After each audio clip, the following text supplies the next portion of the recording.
तत्सत्। नमो भगवते वासुदेवाय। ओम श्री शंकराय नमः। अखण्डमण्डलाकारं व्याप्तं येन चराचरं तत्पदं दर्शितं येन तस्मै श्रीगुरवे नमः। आरी मंगलाचरणक बाद हम एकटा मर्मस्पर्शी बलिपुत्रक संक्षिप्त कथा जे बड़ा सुनि कऽ शिक्षा ओहिसँ ग्रहण कयल जाइ छै हुनकर से नाम हम कहब, यदि हुनकर आचरण नहि नीक छलनि तथापि ओ ओहन उच्च कुलक नाम रोशन करयवला बलि और प्रहलाद हिनकर पुत्रो भऽ कऽ ओ आचरणहीनताके व्यवहारसँ से बड़ा नहि नीक हुनकर अवस्था भेलनि से एहि कथासँ स्पष्ट हैत।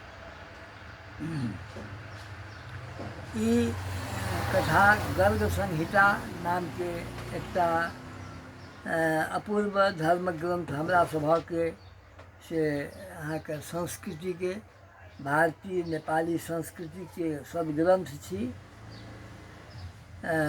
ओहि गर्ग संहितामे से धर्म ग्रंथक नाम होइतो ओ तऽ प्रसिद्ध बहुत अछि, जाननिहारक संख्या होइ ओ बात अलग छै। तऽ ओहिमे असंख्य शिक्षाप्रद मानवक कल्याणक मार्गक कथा धार्मिक वृत्तांत सब अछि। आ ओहिमे से आइ जे हम कहि रहल छी एहिमे कुमार्गसँ चलला पर अत्यंत दुखक भोगऽ पड़ै छै, ई बात सब जानिते छियै। महिखा पारा भेल सलहा जकाँ पशुवत आचरण मनुष्य नहीं करथि, चाहे ओ सर्वसम्पन्न कियाक नहीं छथि।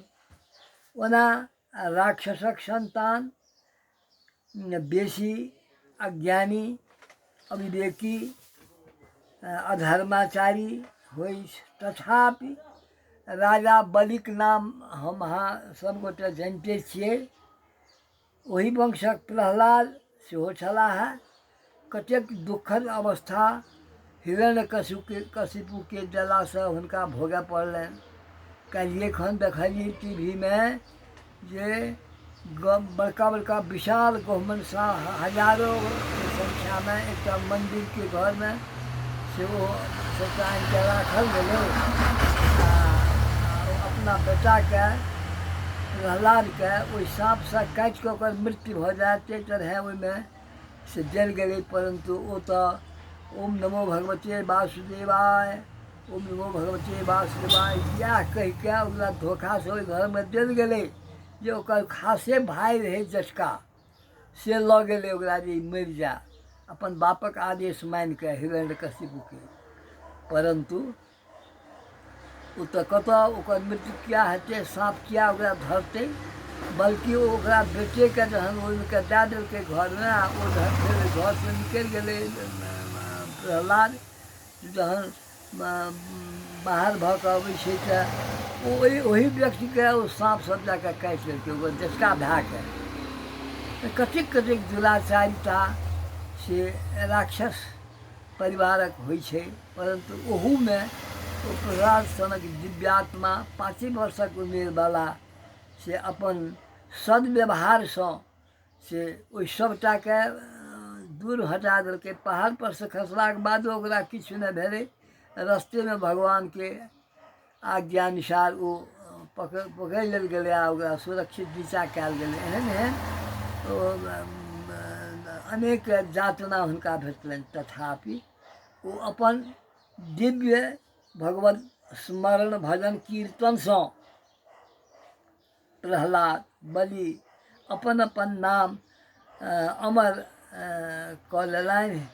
अपना सद्विचारक आ सद्व्यवहारसँ कुशल कुलक से नाम रोशन कयलनि। अमर व्यक्तित्व बलिक पुत्र साहसिक अपन स्त्री सभक संग गंधमादन पर्वत पर विहार कऽ रहल अवस्थामे वनमे नाना प्रकारक वाद्य रमणीय नायिका सभक नुपुर के बड़का भयंकर शब्दसँ संपूर्ण वनप्रांत झंकृत भऽ उठल छल। ओही पर्वतक कंदरामे कृष्ण भक्त दुर्वासाक ध्यान ओही बृहत आवाजसँ जखन कि ओ तपस्यामे संलग्न छलाह भंग भऽ गेलनि। उठलाह खराम पहिर कऽ ओ ऋषि बाहर अयलाह। अग्नि समान तेजस्वी दुर्बल शरीर धारी लाठीक सहायतासँ चलैत बाहर दृश्य देखलनि। ओ क्रोधक तेँ ओ मूर्तिमान से राशिये छलाह। हुनका शापसँ तत्कालीन विश्वे काँपैत छल। राजा अम्बरीश छलाह। हुनको एकटा कोनो गलती बनेबाक उद्देश्यसँ ओ हुनकर निमंत्रण स्वीकार कऽ के समय पर नहीं एलखिन। तो ओहि तरह हुनका अम्बरीशके से ओ जे हुनकर अब समय अंतिम भऽ रहल छलै एकादशीक पारणके, तैयो ओ नहीं एलखिन। ओ जाँचे कऽ रहल छलखिन हेँ। तथापि से हुनका से केना छी जहन एलखिन हेँ तऽ अम्बरीशके से क्रोधान्ध भऽ कऽ हुनका खिसियलखिन हेँ। जखन कि अम्बरीशके से भगवान विष्णु से चक्र दए ओ दुर्वासाक श्रापसँ बचौलनि। अन्तमे दुर्वासा भागलाह। एहने ओ छलाह। आ क्रोधावेशमे तपोधन ऋषि साहसिककेँ भोगासक्त व्यवहारसँ गधा महिखा साढ़ा बत देखी गधा तू भऽ जा, ई ओहि दुर्बुद्धि के श्राप देलनि। अति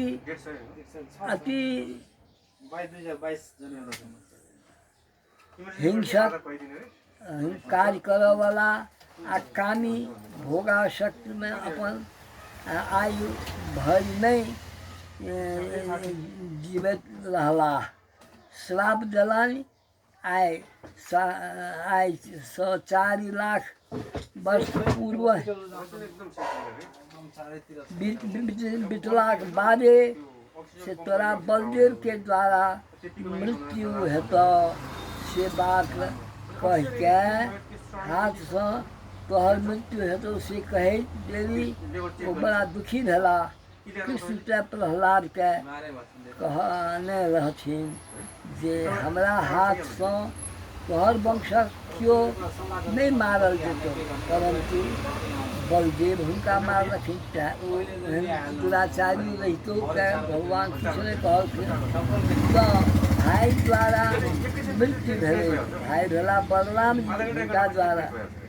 बलि सनक धर्मात्माक पुत्रोके आ अत्यंत भोगासक्त राक्षसके श्राप भेलैक। अतः कल्याणकामी मनुष्यके पुत्र प्राप्तिक अलावा भोगासक्त नहीं रहबाक वासना त्याग करक चाही। ई श्रुतिमे वेदादिमे सेहो अछि। ई अनुचित आसक्ति पतनक कारण होइ छै। तेँ ईश्वरक चिंतन, भजन, ध्यान मानव जीवनकेँ सार्थक करैत अछि। ई बात सर्वविदित अछि, शास्त्र पुराणमे उल्लेख सेहो अछि।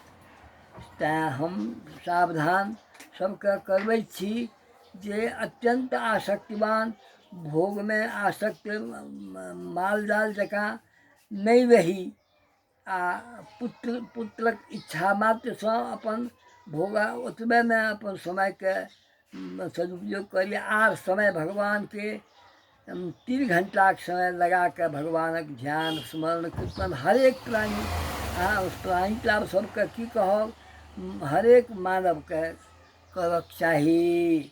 नहि तऽ ओकर परिणाम या साहसिक जे बलिपुत्रक भेलै ओहने गति हमरो अहाँके भऽ सकैत अछि।